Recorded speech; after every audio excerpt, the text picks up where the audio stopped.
Good afternoon and welcome to today's webinar, Navigating the Road Ahead, a review of the 2022 markets and what you can expect as we turn the corner into 2023. Before we get started, I just wanted to go through a little bit of housekeeping.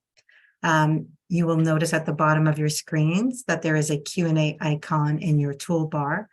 You can click on this icon to type in your questions that may come up throughout the presentation. We will be accumulating them and we'll answer them all at the end in our Q&A discussion with our panelists. For those of you who may have just heard about Kerr Financial for the first time, Robert Kerr formed the firm in 1979 with the goal to help individuals become more businesslike about their personal finances. At that time, he felt that unlike corporations who had accountants, lawyers, and financial planners, individuals and families really had no single place to look to for help. And as a result, he felt they were missing out on opportunities to save taxes, cut costs, and get better investment returns. Kerr Financial works with Canadian families, assisting with their integrated investment management, providing services which include investment management, financial planning, accounting, family governance, all under one roof. Kerr Financial Advisors is a discretionary portfolio manager with fiduciary duty to act in the best interest of our clients.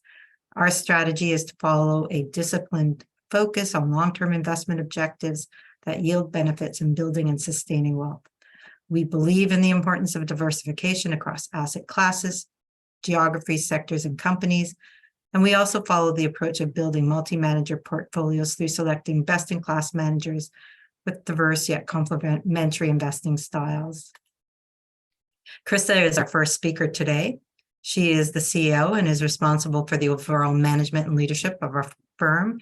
She's an active member of the firm's investment committee, and she leads our multifamily office division, which provides integrated services to support our ultra-high net worth families with multi-generational wealth stewardship. Krista is a thought leader in the Canadian personal finance industry, and she's appeared frequently on television, radio, newspapers, addressing various planning and investment topics. Next up is Frank Satino, and he's responsible for our Montreal investment management group. Frank started his career at Tal Investment Council over 20 years ago, and prior to that, he also spent 15 years as an equity analyst, helping portfolio managers secure their investment selections with a major Canadian financial institution as a vice president, Canadian Equities. Frank is a chartered financial analyst, and he's also a graduate of the John Molson School of Business.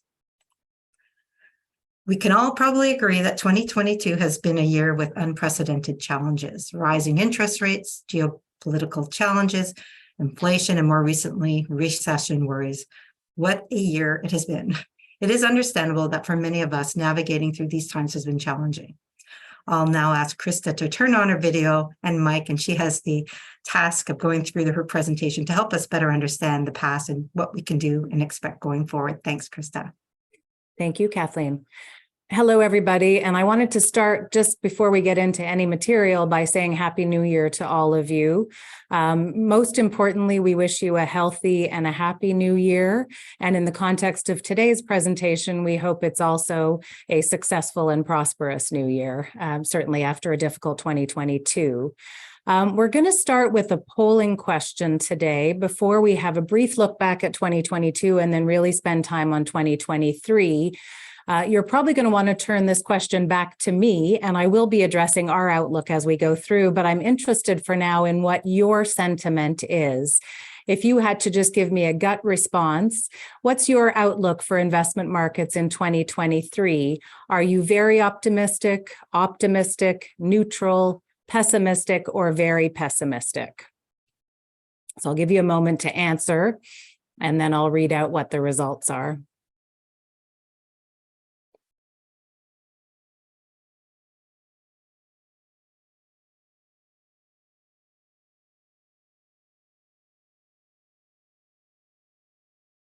Are we getting close to a response? We are. I was letting a few more people go, but I'll end the poll now and let's see what we have.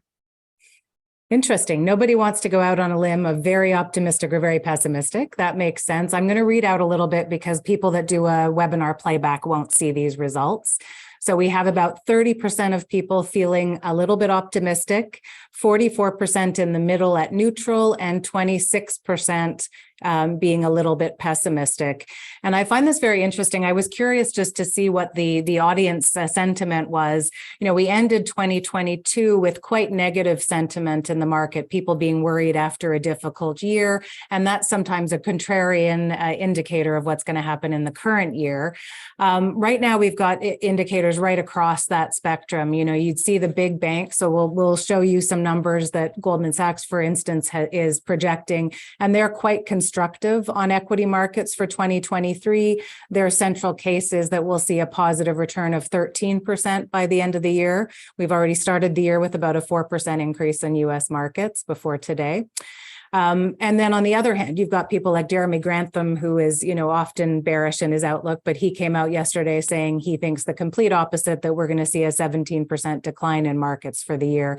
We're probably more in the middle, so a little bit more like what you are all indicating by your responses.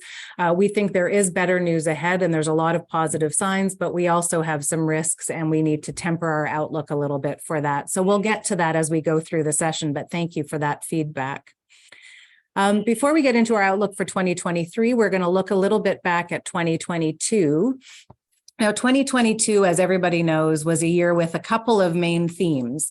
So the first theme was elevated inflation, and some of that was natural, sort of emerging from COVID, people getting back into activities, and that caused some rebound in activity and some increased prices.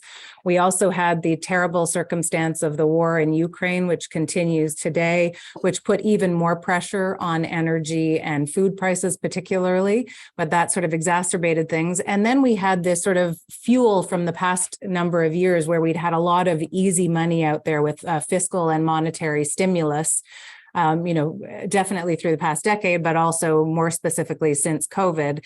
So all of that was creating more money in the system and increasing rates. So we had high elevated inflation. We then had pretty aggressive and I guess late and aggressive response by all the central banks to try and combat inflation. And that came by way of raising interest rates. We had 7 to 8 interest rate hikes in the US and in Canada last year. So an aggressive increase in interest rates to beat inflation, and also other monetary tightening, looking to buy back bonds. So quantitative tightening in opposition to the quantitative easing we saw before. So that was a response, and those two things together leading to concerns about slowing economic growth and potential recession. So those were the big themes in 2022. And this graph, the blue bars show you the returns by asset class through the year last year. And you can see that all asset classes suffered, including bonds and equities. And that's a very unusual situation, as we've mentioned before. I think only 2% of the time that we see that kind of level of correlation between bond and equity markets. So this chart shows you returns by asset class. The red bars are the quarter, which we'll talk about in a second. The blue bars are the 1 year numbers. And then the green is 3 years, 5 is blue, turquoise is 5 years. So if we look at the blue bars, those are the annual returns for 2022. You can see the bond market was down almost 12%, and equity markets were down anywhere from almost 6% in Canada to 14% in emerging markets. So all of those things, with only cash being a little bit positive in the year, combined to give a balanced benchmark return. So if we took a percentage of those various market indices, the balanced benchmark was down almost 9% for the year. So a difficult year by any measure. The fourth quarter, so October, November, December, was a little bit of a respite from that difficult year. We sort of came into the quarter having seen inflation coming off a little bit. So inflation peaked in June, and people saw it coming down and felt, oh, perhaps we're getting closer to the end of interest rate hikes. So that posed a little bit of a rally in markets, especially in October, November. In December, when central banks again hiked rates for the most part, that cooled off the market rally a little bit, but we still ended up with a positive return for the quarter. Bonds, well, you can see cash, this is the red bar, was up about 1%. Bonds were pretty flat, up 0.1 if you look at the Canadian Universe Index. But all of the equity markets were up, with Canada being up 6%, US and Canadian dollars being up 6%, and international being higher, 15.8 and 8.3 in emerging markets. And that's really a little bit of an impact of the US dollar starting to weaken a little bit, helped the international markets even more. So Q4 gave us a little bit of a break, but it was still a tough year, which we know. If we look at the next slide, you can see where did those returns come from across sectors. This is actually a chart of the US sectors in the US market. And it's a little bit inverted, just so you know. The first bar chart here, the pale blue, is actually for the year.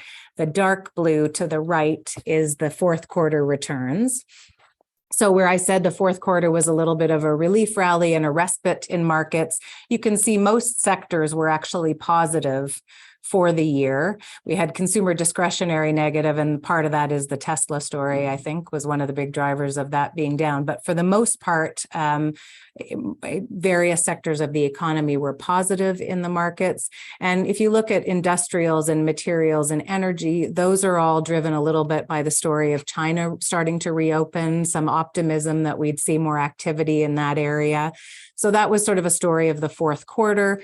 For the year, again, which is the pale blue, you see a lot of bar charts being negative for the year. The only thing that really did well last year on the whole was energy, and that was largely at the beginning of the year with the shock of the Ukraine war starting. So energy was positive. The things that were a little bit less negative were the really defensive sectors. So you see healthcare only down 2%, consumer staples down 0.6%, and utilities actually slightly positive at 1.6%. So defensive sectors did a bit better last year, as well as energy, and a lot of things did pretty well in the fourth quarter. One of the things that's notable, if you look at the next chart, and I know that, yep, this one, it's a little bit busy, but this is a graph of the ETF that maps S&P value versus the ETF that maps S&P growth stocks, because there really was a divergence to that point about the defensive sectors being best. The top line here, the sort of turquoise line, is the value index, or the value ETF, which measures the index. And you can see that was only down almost 7% for the year, whereas the growth index in the bottom line was down 30% for the year. So I don't know if everybody remembers the definitions of those, but value stocks tend to be the ones that are trading at values below their fundamental value. They tend to be sort of more traditional business models with higher dividend yields. They've been out of favor in recent years, but they were more defensive and held value last year. Whereas the growth stocks tend to be things like the innovative tech companies, the ones where revenue growth is going to come in the future. And when you think about it, because there's not as much dollar growth right now, or earnings right now, we're thinking there's going to be a lot of growth in the future. As interest rates rise, we have to discount that future earnings a little bit more. So in a high interest rate environment, those stocks tend to have less value a little bit. So definitely last year, we saw value come back and outperform growth. The value index, if you go back to that for a sec, Kathleen, was up 12.9% in the fourth quarter and down 7% for the year, where the growth index was only up 1.2% in the quarter and down that 30% in the year. It's interesting to put that in context, which is the next slide. Where you look at what's happened in growth versus value over a longer period of time. So this goes back to 1998, and you can see the red line being growth. I mean, certainly since 2008, coming out of the financial crisis, growth has been a real driver of what's increased our markets and provided that strong equity return over a number of years.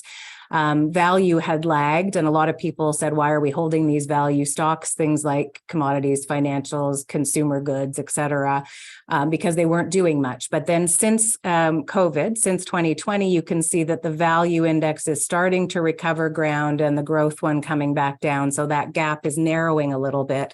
This might be a sign that we're going to continue to see some of this benefit in portfolios. Our view is we still like to have a blend of managers and styles in portfolios. We look at multi-manager contribution to portfolios. So we're not saying we wouldn't have one over the other, but we think there is some value still to be had in value stocks. And so there may still be some benefit there. And we think that's where some of the managers are still looking for value.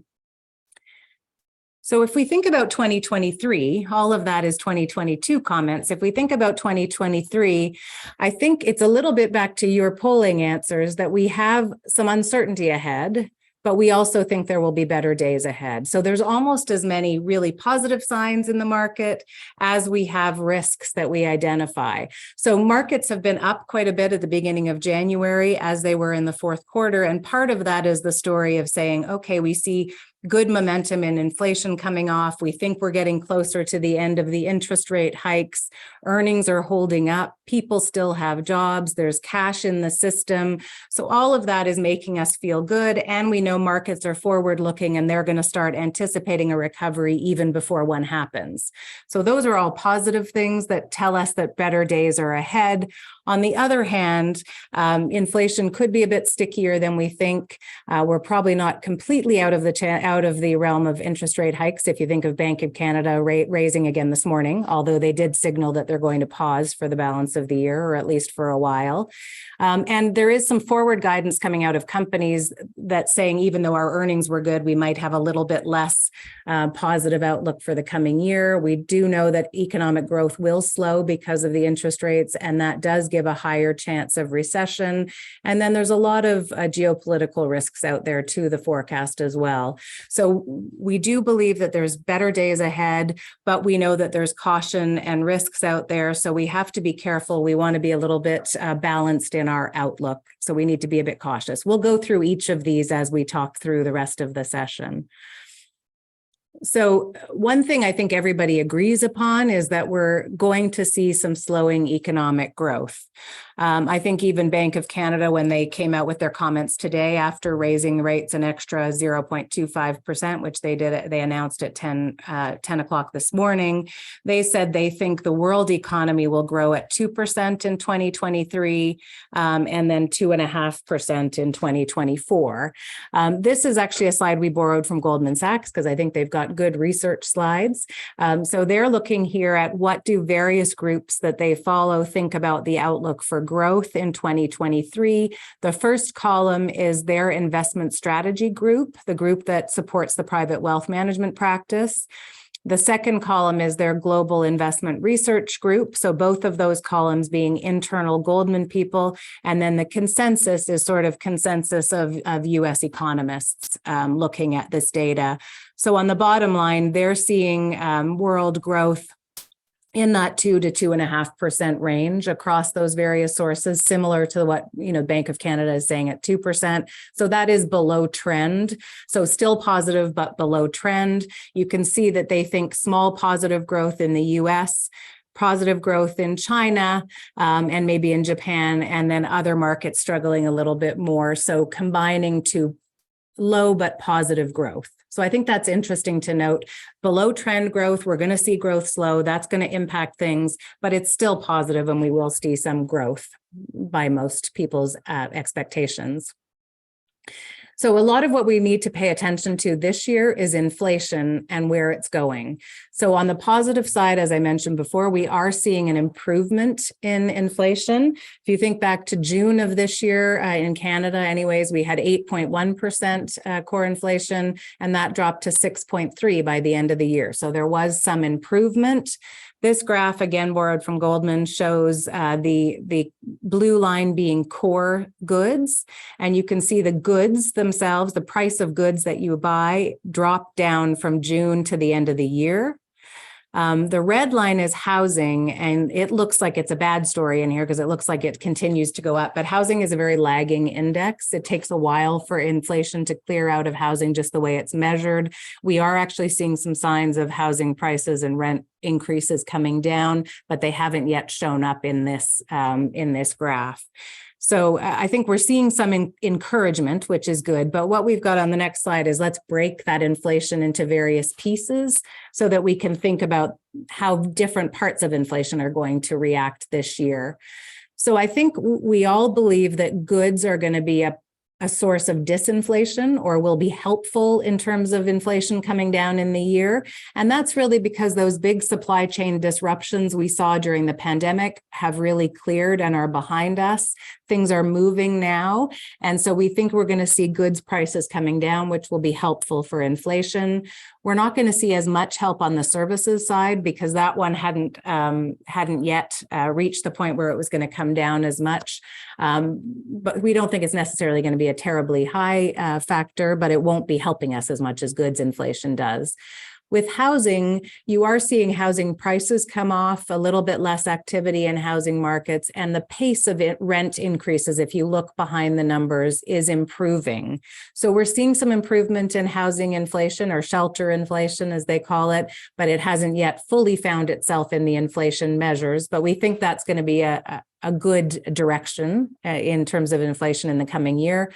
A lot of people are looking at wages. So wage growth is continuing to be a sticky area of inflation. Labor markets remain tight. So we still have a lot more vacancies than people looking for jobs, which is putting pressure on wages. However, as you've probably noticed from some headlines recently, there's starting to be an uptick in layoffs, certainly in the tech sector. A lot of companies coming out announcing a cut of 6% to their workforce, like you had with Shopify, or Spotify rather recently, and other companies. So there's a number of them that are having some slowdowns in hiring and layoffs. And there are some surveys of wage growth, the Indeed survey and others, that are showing the wage growth numbers coming off a little bit. So we think there's good movement in that area, but it'll be stickier. It'll take a little bit longer to move through the system. Energy prices have been good in terms of bringing inflation down. That's been one of the things that dropped inflation in the latter half of last year. We do expect energy prices to continue to cool a little bit, but there's still some short-term pressure in Europe with the war in Ukraine that could, if that escalates, to add some more pressure. And then food prices similarly, they should eventually decline, but have seen some pressure last year with the issues with Ukraine. So I think there are a number of areas that we need to think about. Overall, the trend is in the right direction, but it will take a little bit longer for this to work itself out. So the pace of the inflation coming back to normal is a bit unknown. And that's one of the risks we have to watch for. Will it be stickier than we think? But we think it's moving in the right direction. All of that helps to inform what's going to happen with interest rates. And I'll need to explain this graph. But before I get to it, people probably did notice, as I mentioned, that Bank of Canada, which had raised rates up to 4.25% at the end of last year, raised again this morning by 25 basis points, so up to 4.5%. The one thing they did indicate, so they said, we have to continue doing this because inflation has been persistent. But on the other hand, they said that they're going to pause on future rates to assess the impact of these rate hikes on the economy. And they also said that they may see a rate decrease, but only later in the year. So that was sort of the most recent information from Bank of Canada. This chart here is actually dots that represent the participants who sit on the Federal Reserve Monetary Policy Committee and what they think the expectations for rates will be. So in 2022, which is the first sort of column of dots, they all agreed, because we're past the end of 2022, that rates are going to be in and around the 4.25% range, which is what they were at the end of the year. So that's what that sort of signifies. What those participants said in December is that they anticipate seeing further increases into the beginning of 2023. So that second cluster of dots is the people thinking there will be some increases. The anticipation is that there'll be fewer of them and they'll be less severe than they were before, but there might still need to be some increases early in the year to continue fighting inflation. But then they would pause, and the guidance that they gave at that time in December, which may change next week when they come out with new information, was that they would pause for the balance of the year and only start to decrease again in 2024, which is where you see those dots starting to come down. And then it may even take a little bit longer to get back down to more normal levels. So I think the overall message from this and from the Bank of Canada is there's a little bit more to go. Canada just did it this morning. The US might have a little bit more to go, but then we're going to see a pause and eventually rates coming down again. It may take a little while to get there. The timing of rate decreases will depend on how much we face a recession. If we start seeing more recessionary pressures, there'll be more reason for the banks to cut rates again. But the other thing it also indicates is we're not going to be in the sort of period of easy money with almost 0% interest rates that we had for a while. Our new normal might be a little bit higher than that. That means something for portfolios. It means there might be some opportunities in fixed income. It also means something about the growth versus value types of stocks, et cetera. So we expect a few more rate hikes this year, then a pause, and eventually to see rates come off, is sort of what this is saying. All of this together with the interest rate hikes and the slowing economic growth means that we do have a higher risk of recession in 2023/2024, but I guess we're thinking about the current year. So again, this is a little chart that we borrowed from Goldman just to give an indication. They had a number of people on the call who were giving their opinion. And as you can see, a higher than average probability of a recession within the next few years. So I think because we have this higher rate of interest that's out there, because we have inflation that's impacting costs in companies, we will likely see a slowdown in consumer spending and in businesses spending, and that's going to translate quite possibly to a recession. There's a number of indicators that say that that recession wouldn't be too deep. Primarily the fact that people still have jobs. So we're not in a period in the economy where nobody has jobs and they're concerned about where the next paycheck is coming from. And also the fact that there's cash on hand. So generally speaking, it may not be a deep recession, but we have to keep an eye on that. If central banks push too far on the interest rates, we may have some challenge there. So high likelihood of recession, possibility that won't be too deep, and we shouldn't be too afraid of it, but we have to be aware of that. And then we remember that markets are forward looking. So even if we are going to face this, some of that risk is priced in. And by the time we're in the recession, the markets will start anticipating recovery. So as I mentioned at the beginning, we see a lot of positive signs and we also see some cautions. So if we want to focus on the signs of spring, the positive signs first, remembering that the economy is well balanced. And by that, we mean people have jobs and there's cash on hand. So we're not in a crisis, a debt crisis type of situation around a slowdown. Because we're looking at a little bit of positive world GDP growth, we also think that'll translate to some decent, mid-single digits, so low but positive growth in top line revenues. So that's also going to be supportive. We are getting closer to the end of those interest rate hikes and inflation is abating. We also think that China is reopening, which some people feel could have a dangerous impact on commodity prices and making inflation stickier. But on the other hand, it's economic activity that will help. And the fact that markets are forward looking and will start to anticipate a recovery even before the fundamentals turn. So a lot of signs that tell us that better days are ahead, but we don't know exactly when that's going to come, and it may not be a straight line up. And the reasons for those last two comments is there's a number of risks that still remain that we have to watch out for. So as we saw before, a growing probability of recession. So we anticipate some slowdown, which will take some steam off inflation. If the central banks push too hard, it could be a recession, and that could slow things down a bit. Hopefully not too deep based on the factors we mentioned, but there is a better chance that that will happen, and markets and economies will have to digest that. Inflation could prove stickier. So we see a lot of positive direction, as we talked about, but there could be some inflation that sticks around longer.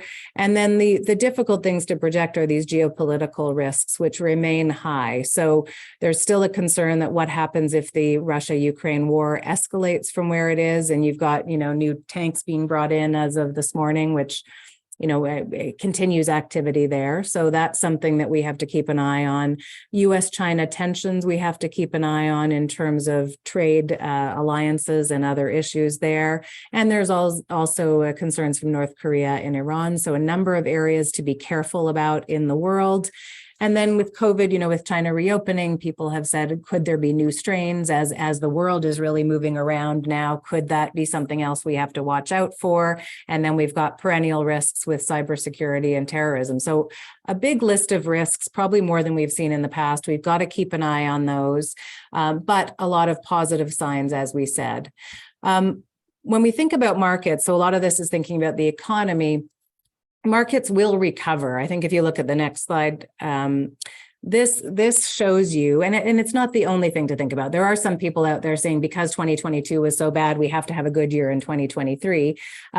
It's not as easy as that, but I think typically you do have a recovery after a period of downgrade. So this looks at the drawdown in markets in difficult periods that we've had back to 1946. The average of those, as you can see, is almost a 15% drop in markets. And after that, the average recovery happened over a 10-month period. So less than a year later, things had recovered. We've now come through a period, if we forget about dividend returns, just price increase, that the S&P 500 was down almost 17%. We don't know how long it's going to take, but there will be a recovery ahead. So we know that will happen. It's just a matter of when. And then if you look at expectations for the market, as I mentioned at the beginning, there's a real dispersion in what people are saying. But on the next chart, which again is just giving you one view, so the big banks in the US are relatively constructive on equities in the current year because of those positive signs, because inflation is starting to abate and interest rates are at the end of increases and earnings are holding up and people have cash and jobs. All those things are leading people to feel okay about markets. Goldman Sachs, for example, came out recently saying their central case, so with 50% probability in that middle bar chart, they think the S&P 500 will be up 13% for the calendar year 2023. We're up about 4% at the beginning of January. They feel there's a 20% chance things could be even better, which is the bar chart to the left, but a 30% chance because of those risks we enumerated that we might see a negative year. But even in their negative year, they're only saying down 4%. Their central case actually does price in a mild recession. So their bad case is a smaller chance that we would have a deeper recession, I think. So there are definitely a lot of people on the side of this presentation. On the other hand, as I mentioned, Jeremy Grantham came out saying he could see a 17% decline in markets in 2023, which would mean a 20% decline from where we are today, roughly. Now, I would say we're, in between those two. We do see those positive signs. So we think that we are seeing improvement in inflation. We're seeing rates come down. We're seeing earnings hold up. We're seeing people have jobs. We think those things are positive, but we also recognize those risks that inflation could be stickier, guidance on earnings could still come down. We will still see economic slowdown. So I think we feel that we could have decent returns this year, but we might see another leg down before we completely go back up again. So we just have to be cautious with all of that. So this is sort of bringing it all together. What does that mean in terms of what we recommend in terms of how to manage portfolios? We still are saying that we want to keep a bit of cash on hand to cover your income needs for this year. So, we don't want to go all to cash because if interest rates start coming off, that cash return will go down. But we know we can get about 4% return on the cash performer that we hold in portfolios as a cash equivalent.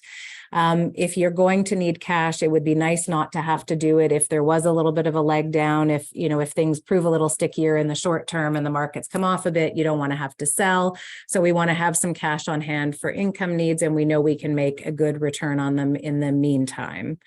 We want to stay diversified, and that's because we want to take advantage of some of the things that are going to grow if the positive expansion starts to happen or the markets are ahead of a recovery. But we also want to have some protection if those risks show their faces. So we want to be diversified across asset classes, geographies, styles.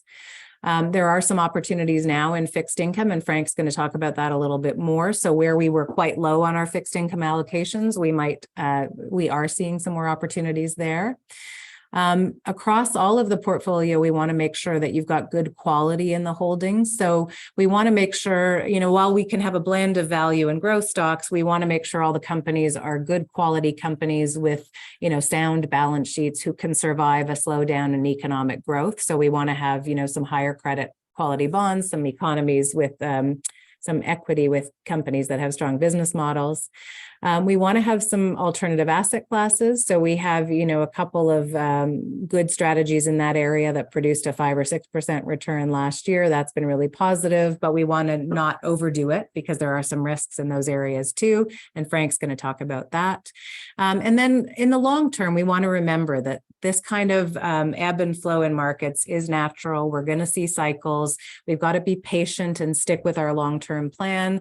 And we want to make sure we really have a good sense of risk profiles and that the portfolio strategic asset mix meets your objectives and your risk tolerance. So a little bit of being patient, staying the course, and looking for some opportunities. And there are some opportunities, and we're looking with our managers for those opportunities in the portfolio as well. Thank you. Thank you, Krista, for that information and for walking us through. It was very interesting. And I encourage anybody, if they have questions, to pop them in the Q&A. We'll accumulate them for the end. Now, just before I've asked Frank to turn on his video and his mic, but we'll start with a polling question here. So I'm just going to launch the polling question, and here we go. Okay, so the question is, Krista's talked through a few things, and we're wondering, from your perspective, what adjustments, if any, have you made to your investment portfolio, or have you considered making recently?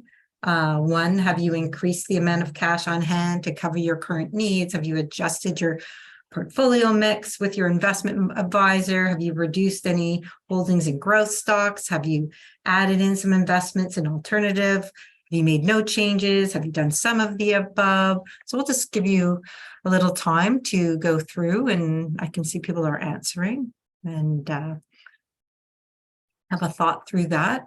Yeah, well, listen, we had a very difficult year in 2022, so we're bound to perhaps have investors feel like they need to make a change in one way or another. So I'll be curious to see what the results are from the question. All right, people are still putting in a few answers. I'll give you a couple more secs to answer. All right, I think everybody that's going to answer is, everyone's rushing now. Go ahead. Well, I guess it's a good question, Kathleen. You're getting a good response from the attendants. You want to provide their input in terms of how they feel about their portfolios and if there is a need or not to make a change to their portfolios. Yeah, okay, so here I'm going to end the poll now. So ending poll, and here let's see what our results are. Okay, so no one's reducing their allocation to growth stocks. That has 0 voting, but there is, I think, the no changes by far the largest at 34%, followed by increasing cash on hand at 24%, and perhaps adjusting the mix with your advisor coming at 17%, and same as the above as the 14%. So there's a broad range of answers, but I would say a third of respondents said no changes, which is interesting. I'm gonna kind of jump into my slides, and Krista provided a very good overview of 2022, and it was definitely a difficult year for investors. We had obviously a repricing of assets as we had to kind of come to understand that inflation is higher and there is a higher increase in interest rates. But when we take a step back to observe the state of the markets, we recognize that a number of factors have significantly changed over the last year or two. So for, I would say, the last decade, we had financial markets benefit from fairly positive economic growth, very low inflation, and from an environment where we had a lot of capital. It was pretty plentiful and interest rates were quite low. I think the situation right now is a little more challenging. We do have higher interest rates. We do have the prospect of greater inflationary pressures. And I think we do have a more complicated geopolitical situation. Though the size of the economy today is certainly not smaller than it was a decade ago. We are seeing a realignment of supply chains that isn't doing some of the growth that drove that globalization trend for almost 3 decades. So in addition to that, I think there's trends related to healthcare, the energy transition, and the impact of an aging population that are all poised to trigger, I think, long-term opportunities, but also risks to markets. So when we kind of look at that and put that in perspective, like the title and the images of our presentation of the snow-covered roads, an investor, like a driver, needs to approach the conditions on winter roads a little differently than when they're driving on roads that are kind of free of snow, ice, and sleet. So in navigating the road ahead, we want to highlight, the investment that we want to highlight that the investment environment has changed, and we want to emphasize 3 ideas that we want you to keep in mind. So let's touch on our first insight. I think one of the most commonly used acronyms in investment circles over the last decade was TINA, or there is no alternative. The acronym was often used to convey that cash and fixed income securities were providing investors with fairly unattractive returns, leaving investors with no alternative but to invest in the stock market. While investors initially used TINA as their investment case to owning equities, I think as time went on, it broadened out to other asset classes. So it included real estate, private investments, and ultimately cryptocurrencies, as the low cost of capital caused investors to kind of reach out on the risk cost curve.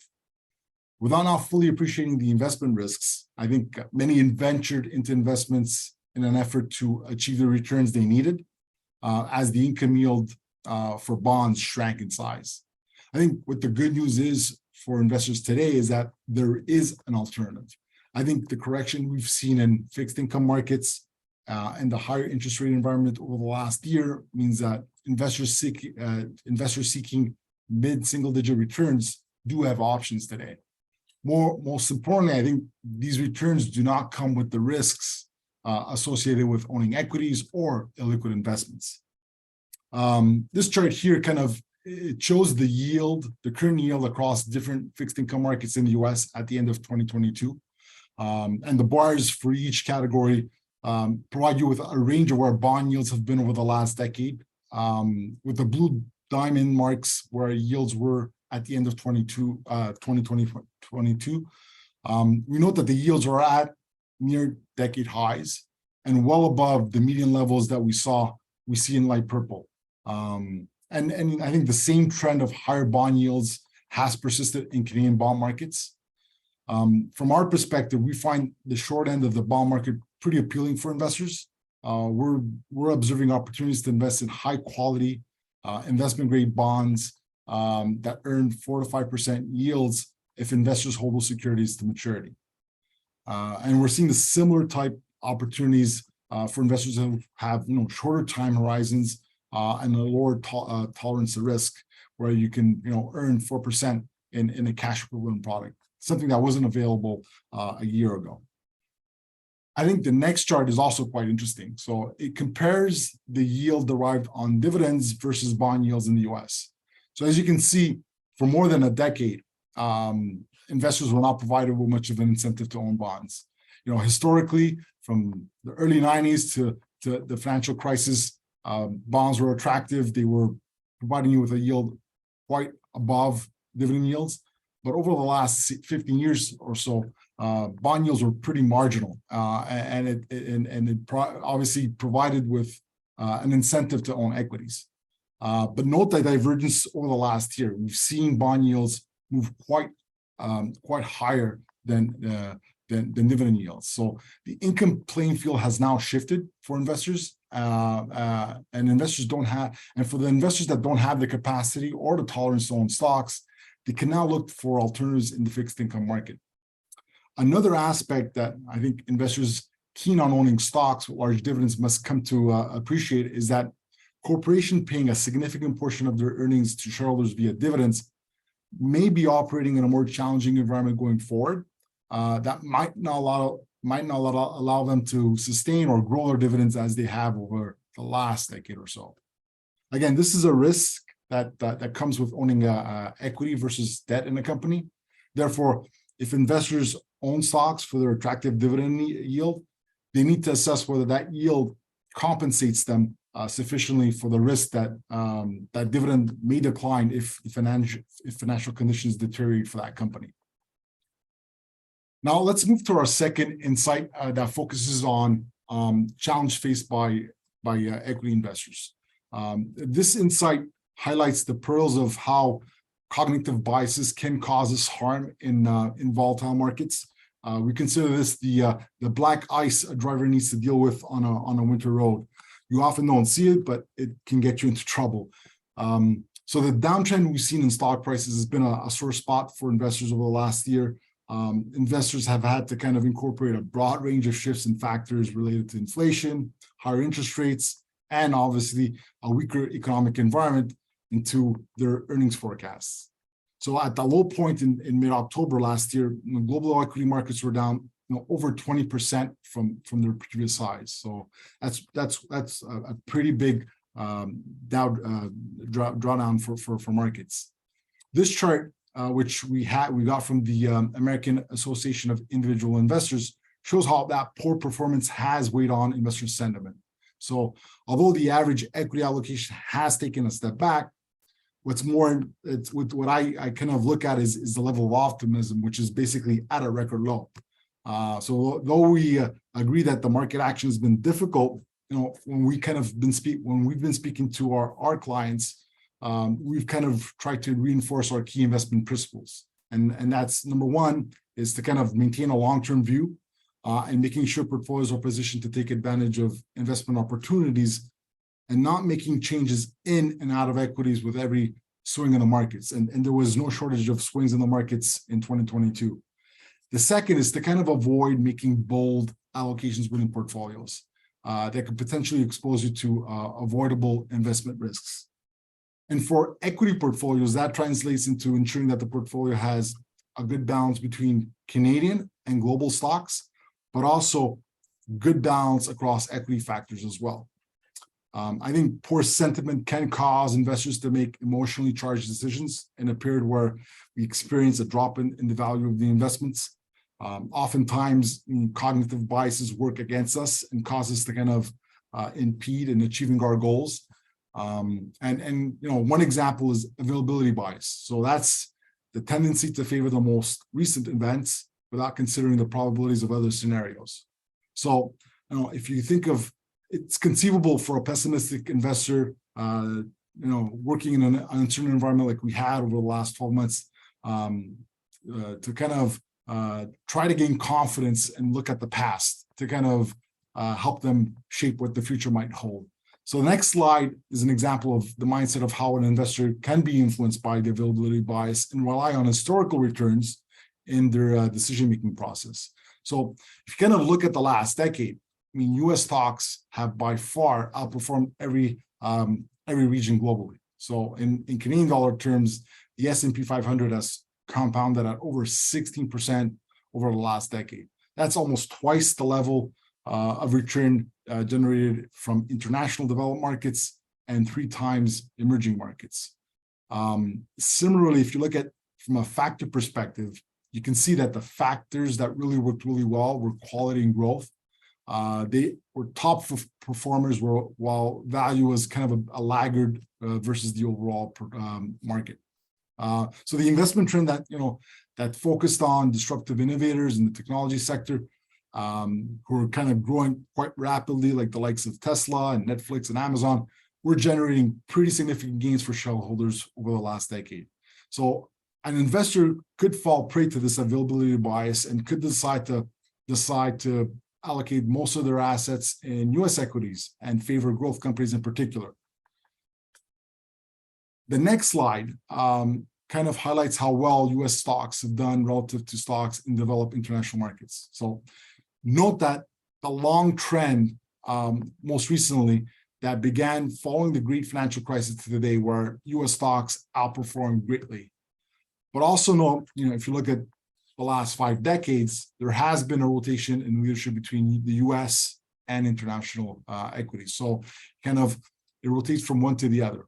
What's not evident in this chart is that in the very short term, that trend of U.S. outperformance has reversed. So international markets actually outperformed US markets by 5% in 2022, and they are building on those gains again this year. So, we believe it's important to have an allocation to international markets, as there's a lot of companies in Europe and Japan that have excellent ties to rapidly growing emerging economies. But more importantly, I think, is that international equity valuations are trading well below historical levels and at a pretty significant discount to North American stocks. The next slide highlights also the divergence between the growth and value factor in the US. So as Krista highlighted, growth has outperformed value for well over a decade. That kind of reversed most recently, but there has been a preference that investors have to own growth. But we've seen that change where higher interest rates and a resurgence of in the strength of energy prices has caused value to come back into favor for at least the short term. So I think when we think about this, we believe investors need to kind of maintain that diversity between equity factors and not solely focus on one factor within your portfolio. I think that's what we want to kind of point to, is that availability bias or other biases might kind of trick you into owning what worked in the past. Well, what worked in the past may not work in the future. Hence the need to kind of have diversity within your portfolio between international, US, and domestic stocks and across factors. Our last insight ties into alternatives. This chart illustrates the 2022 returns for key asset classes and a balanced 40-60 portfolio. And it was obviously a notable difficult year in 2022 as even a diversified balanced portfolio was down almost 10%. While there is no industry benchmark for alternative investment, from our perspective, alternative strategies for the most part did quite well this year, last year, with positive returns. The 5% return that we have in this chart is representative of an alternative fund we're familiar with that incorporates a number of different strategies, including private real estate, infrastructure, private lending, and hedge funds. A couple of observations on the role of alternatives. I think first, there has most recently, and I think there will always be quite a wide dispersion in terms of returns between different strategies. For example, we've noted some hedge funds have delivered strong returns and managed risk quite well, even during a year like 2022 where we had down markets. And then there's other hedge funds that have had a very difficult year, and their returns have proven to be highly correlated to traditional assets. So they didn't provide much of a hedge. So for this reason, I think investors need to remain selective in ensuring alternative strategies that you're adding to your portfolio are truly providing you with competitive returns, but that are truly uncorrelated to traditional assets like stocks and bonds. Our second observation is to kind of manage expectations. Some investors might be inclined to drastically increasing their portfolio allocation to alternatives in light of the returns that we had in 2022.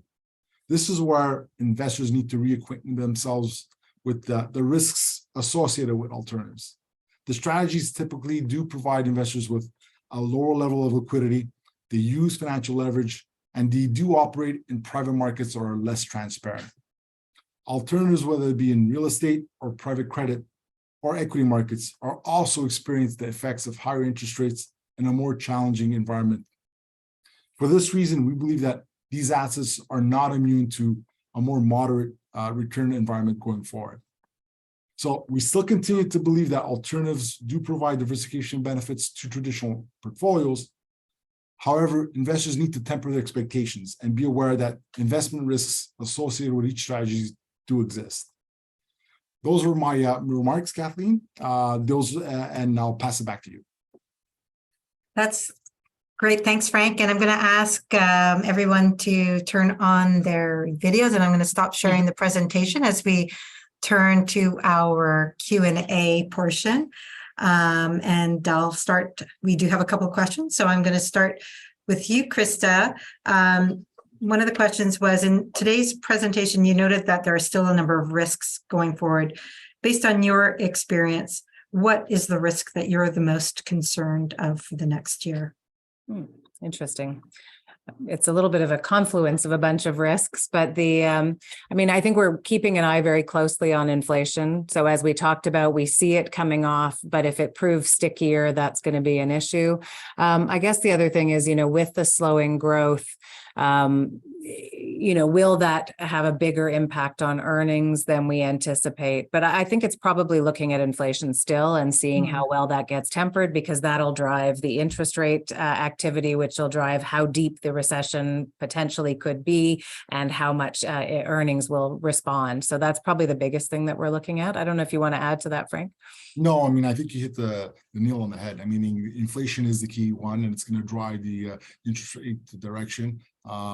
We feel comfortable now, but that could change. And if that does change, that could cause some markets to kind of moderate a little more. I think that is clearly the risk for the markets in 2023. Mm-hmm. Okay, that makes a lot of sense. Thanks for that, both of you. This is an interesting question, and I wouldn't be surprised if a number of others have it as well.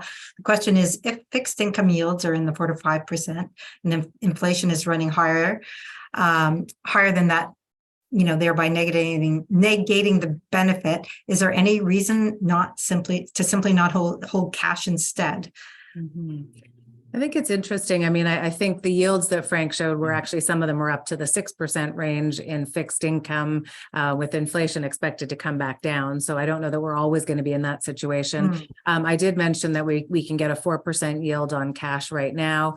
Some of the fear, if you stayed all in cash and interest rates start to come off, you have an immediate reduction in your returns. Whereas with fixed income, you can get into some strategies that will have that return locked in for a period of years. So I think it's a little bit of, I think all of the things that Frank's raised are a little bit of, we need some diversification in the portfolio. So we can do well in cash, but we don't want to be 100% cash, because we're going to give up on some positive returns if we do that. We want to have some fixed income, more than we've had in the past, but not necessarily 100% fixed income. Again, we see some opportunities elsewhere. We want to have some equities, and within our equities, we want to have value and growth, and we want to have geographic diversification, and we want to have some alternatives. So we want something that's a little bit balanced, as opposed to making a big bet on one or the other. Right.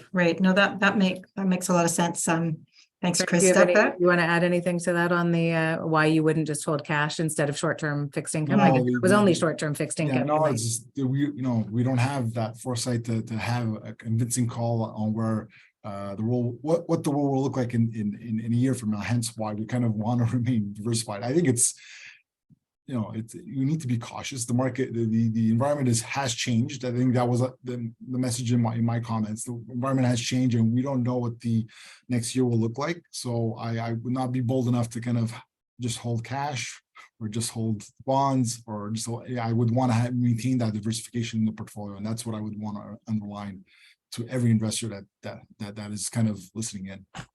No, that makes a lot of sense. And I think both of you had already mentioned as well that where you have some cash needs in the upcoming year, that may be where you consider. For sure. Right. Okay. No, that makes a lot of sense. So we have another question here. Regarding fixed income opportunities, would you look into long duration treasuries to benefit from an eventual drop in yields, or short-term duration bonds to benefit from the current high rates? So I don't know if either of you want to tackle that. Frank, do you want to start with that? You'd sort of talked a little bit about I kind of shown my hand in my comments. I think as I don't have a great deal of confidence of where rates are, they move so much. I think I'm more comfortable with the short term end of this, where basically a lot of these bonds are trading at a discount. You can pick up that 4 to 5% yield, and I think obviously potentially if we do have lower rates, that those bonds appreciate in value. I'm comfortable with that ending the curve a lot more than making outside bets and going at the long end, because if we do have inflation moving much higher and rates are going to move higher as well, those bonds are going to have another leg down, and I'm not ready to make that call. I think I'm more interested in the short end of the curve at this point. I think it's a question of timing a little bit too. Like, there will eventually be some opportunities in the longer end. And we do actually in our fixed income fund have a little position that's a longer bond, which is a bit of a black swan protection. and could take some opportunities, but it's small. I think we feel in general, and our managers feel, that they're more comfortable in the shorter end right now, and we'll keep an eye on to when you want to start to extend duration. No, thanks for that. That very interesting. Here's another question that came up, and Frank, you were talking about this, so I'll start with you. You mentioned that international equities outperformed U.S. equities in 2022. And wondering, where do you see opportunities in international equity going forward in 2023? Well, I think beyond 2023, I think there's opportunities within international markets, but also in emerging markets. But if you look at I think in Europe and Japan, I think there's a lot of great companies in the industrial sector, healthcare sector, consumer staples. A lot of them are name brands. You recognize them if you would see them, that are quality companies, and they're trading at pretty attractive valuations. That's where I think we've seen our managers allocate to. They're focused on those three sectors, and in emerging markets, it's really to kind of get exposure to the consumer, and that's basically growing. The wealth of the consumer in emerging markets is where you want to kind of tap into, and there's obviously equities in emerging markets that allow you to do that. So those are the areas where I find it pretty attractive. Yeah, I agree. I mean, I think, we've seen a greater chance of, and possibly already being in recession in Europe. So there's been some concerns in those areas. So you want to stick with good quality companies. And Frank's talking about those large multinationals that are good quality companies in that space that haven't come back, as much yet, and have been down. And so they're starting to see that increase in Q4 last year and in January. And then I agree that in the emerging markets, it's not so much looking for oil and gas and those kind of things. It's looking for the consumer types of companies in those countries. No, that makes a lot of sense from both of you. We're at about 1 p.m. so we're running out of time. So I thought I'd just let each of you maybe end with some closing comments to our attendees with regards to the markets going forward. Your thoughts in a nutshell, if you can summarize a little bit. I think just to think again back to the comments we made, that we know there's risks in the market, and we're going to keep a close eye on those. So we have to watch out for what's happening with inflation and to watch how this slowdown works, et cetera. We can't be, blind to those factors, but there are things that will mean there are better days ahead. I've been encouraged a little bit. JP Morgan comes out with a long-term growth outlook for their sort of next 10 to 15 years outlook. When they did that in 2021, they said balanced portfolios would give you about 4.5% or 4.3%. I think it might have been. They came out this year saying after the difficult year we had in 2022, they anticipate balanced portfolios might give an average return of 7.2% per year over the next 10 to 15 years. So we don't know how the pace of when things are going to change. We know there's some risk still there, but we do see better days ahead. And so sticking with that diversified, sound investment plan is what we want to do, and be patient through this, and we'll get through this and get to the other side. No, sounds like good advice. And Frank, do you have anything you'd like to add to that as we close out today? Krista usually does great summaries. Always a great summary. Difficult for me to add much of value, but this is we are on a different path. So you can't put on an autopilot in these conditions. You need to be wary, and I think Krista made some very good points about being diversified and being aware of the challenges that we might have going forward. Well, sounds good. Well, I am going to end it here since we're just a little past 1 p.m. And I want to thank both our attendees for joining us today, and Krista and Frank for providing the insight and information today. And just to let the attendees know that you will be getting a follow-up email. You can provide some feedback and comments. And also there will be a recording, as you probably heard, of this webinar. If you want to share it, or for anybody who wasn't able to attend, they will be able to listen to it later as well. So thank you, everyone. I'll sign off, and thank you, everybody. Have a good day. Let us know if you have any questions. Bye-bye. Bye. Bye.